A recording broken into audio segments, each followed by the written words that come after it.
Welcome back, class. It's time for Unit 6.2, Foolishness of Human Wisdom. The foolishness of human wisdom. We may think that we're pretty smart, but compared to God, we're nothing. When it comes to the mental aspects and understanding of how life works, we tend to be very foolish. So, you notice that I don't have my hat on today. I got my hair cut, so it looks much better. I still have my soccer clothes on because some of the soccer leagues are starting back up, and there's talk about getting baseball going back again. So that is good news if you like sports. It's just good. It's a healthy thing to be able to be outside and playing and doing those things that you love to do. So let's jump into the notes for Unit 6.2. Some of the terms there: a debater and disputer. Here in the context of 1 Corinthians, that has to be a philosopher. That is a philosopher. The philosophers would sit around, wouldn't do anything constructive with their hands, but they sure like to sit around and talk a lot and discuss the latest ideas. And Paul faced that when he went to Athens. He went to where all the philosophers were sitting around discussing and debating the latest ideas. And the Greeks love to do stuff like that. So a debater and a disputer here in 1 Corinthians is a philosopher. And then a stumbling block. It's a stone or an obstacle that is in the way.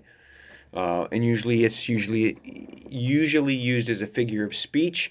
We talk about something being a stumbling block, meaning that being an obstacle to what we want to do or where we want to go. And then wisdom, the definition that the book gives is one's perspective on every aspect of life. One's perspective on every aspect of life, and that can be either a godly wisdom or ungodly wisdom. There are both. There is a spiritual wisdom, and then there's a natural wisdom, meaning one is godly, one is ungodly, and not all views are created equal. There is a right and there is a wrong. Now, according to the world's perspective, the unsaved world, the message of Christianity is foolishness. The message of the cross, the message of Jesus is foolishness to their eyes and from the way that they look at things. And the textbook mentions a guy named Richard Dawkins, who is in Oxford, that's over in England, big prestigious university, Oxford professor of science. Now, Mr. Dawkins is an outspoken atheist. He's very well known because he's very caustic and very critical of things like intelligent design, creationism, or anybody having any faith. He's very outspoken in his views that Christians are basically idiots. Now, Dawkins considered himself wise and Christians to be foolish. And there are many answers that you can find, answers to Dawkins' claims, many good Christian apologetics apologists out there that you can look into that could give you answers against Dawkins and his views. But according to him and many others, what we believe is basically foolishness. And as you read in 1 Corinthians, you see that that's not anything new. This idea, the message of Jesus and the message of the cross as being foolish has been around for as long as the church has been around, for as long as Christianity has existed. The gospel is foolishness to the world, because they're unsaved, they're unregenerate. They don't have any spiritual insight. They're basically looking at things from the natural point of view. Now, in Paul's day, in the day when he wrote 1 Corinthians, the Jews wanted a sign. They wanted a miraculous demonstration for the truth of the gospel, and Greeks wanted a message that made sense to their philosophical systems. So Jews wanted a sign, some miraculous demonstration, and the Greeks wanted a message that made sense to their philosophical systems. Here, if I can find it, and I did have it here a second ago, but I lost my place. 1 Corinthians, this is what Paul wrote. For the word of the cross is folly to those who are perishing, but to us who are being saved it is the power of God. Goes on to say, for Jews demand signs and Greeks seek wisdom, but we preach Christ crucified, a stumbling block to Jews and folly to the Gentiles.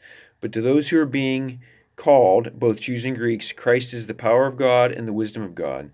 For the foolishness of God is wiser than men, and the weakness of God is stronger than men. So the Jews wanted a sign, and the Greeks wanted wisdom. They wanted a message that made sense to their way of thinking. But the gospel, while it may be foolishness to them, it is the power for life. It is the power of salvation for us who are being saved. And the gospel is simply Jesus Christ crucified for the salvation of the world. Simply Christ crucified for the salvation of the world. Now, the power of the message The gospel's power depends on the message of Jesus Christ, not on the persuasive ability of the messenger, not on the one who's speaking the message, not on their skill and capability of the one who's bringing it, but on the simple fact that the message is true.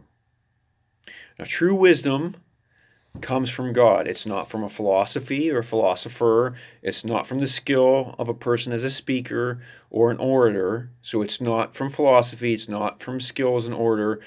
True wisdom is a gift. True wisdom is something that God gives to us. Yes, we are to seek it. We are to search for it. But true wisdom in the end is a gift.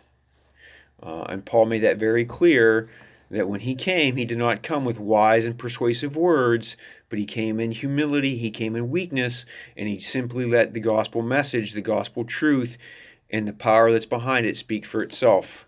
He didn't want people to think that he was something great because of his ability to speak well. And we know from other passages that Paul did have ability as a speaker. And he did try to persuade people. When he went to Athens, when he was in Athens there with the Greek philosophers, he was trying to persuade them, giving good arguments. But the power of the gospel, the power of the message is not from that. The power from the message simply comes from the message that Christ died for our sins, that he rose from the dead, and that believing in him we can become new creatures. If you have any questions about Unit 6.2, about the foolishness of human wisdom, please let me know. You can call me, you can text me, you can email me. And just reach out if you have any questions, any problems, and I'll be glad to answer those for you.